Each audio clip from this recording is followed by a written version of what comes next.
force. A force moves or tends to move, stops or tends to stop the motion of a body. Force किसी जिस्म को हरकत देती है या उसको हरकत देने की कोशिश करती है. Stops or tends to stop the motion of body. रोकती है किसी जिस्म की मोशन को या रोकने की कोशिश करती है. फोर्स किसी जिस्म की मोशन को रोकती है या रोकने की कोशिश करती है. किसी जिस्म को हरकत देती है या हरकत देने की कोशिश करती है. The force can also changes the direction of motion of a body.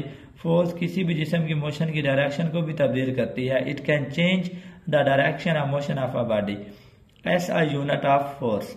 S I unit of force is newton. इसका सिंबल जो है वो कैपिटल एन है.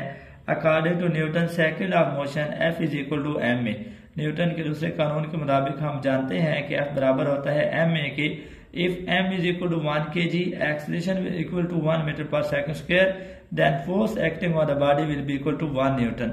अगर किसी जिस्म के ऊपर किसी जिस्म का मास 1 किलोग्राम हो और उसके अंदर 1 मीटर पर सेकंड स्क्वायर यानी उसके अंदर 1 मीटर फी सेकंड का एक्सेलरेशन पैदा हो रहा हो, तो जो फोर्स उस बॉडी के ऊपर लग रही होगी वो 1 न्यूटन होगी.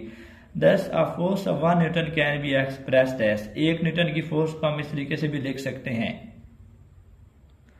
F is equal to M A. अगर बॉडी का मास 1 किलोग्राम हो, उसके अंदर acceleration 1 metre per second square हो, तो उसके ऊपर जो फोर्स अमल कर रही होगी वो 1 न्यूटन होगी. लिहाजा 1 newton is equal to 1 kilogram metre per second square. ये दोनों यूनिट हम इस्तेमाल कर सकते हैं. न्यूटन भी और 1 न्यूटन बराबर किसकी होता है? 1 kg metre per second square. Definition of 1 newton. 1 newton क्या चीज होता है? 1 newton is the force that produces an acceleration of 1 metre per second square in a body of mass 1 kilogram. 1 newton वो फोर्स है जो कि एक ऐसा बॉडी जिसका मास 1 किलोग्राम है उसके अंदर 1 मीटर पर सेकंड का एक्सेलरेशन प्रोड्यूस करती है.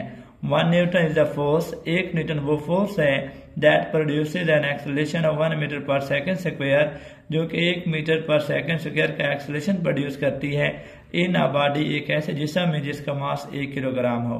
अब हम डायमेंशन निकालते हैं. डायमेंशन ऑफ फोर्स हम जानते हैं. फोर्स बराबर होता है एम ए के.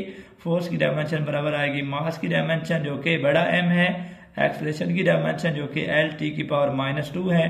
दोनों को कंबाइन कर लें, M L T raise to power -2. ये फोर्स की हमारे पास डायमेंशन आ जाती है. हम इसके यूनिट से भी डायमेंशन निकाल सकते हैं कि फोर्स का यूनिट न्यूटन है. न्यूटन बराबर है 1 kilogram metre per second square. Kilogram जो कि मास का यूनिट है, इसकी डायमेंशन कैपिटल एम आ जाएगी. मीटर जो कि डिस्टेंस की डायमेंशन है, इसकी डायमेंशन एल आ जाएगी.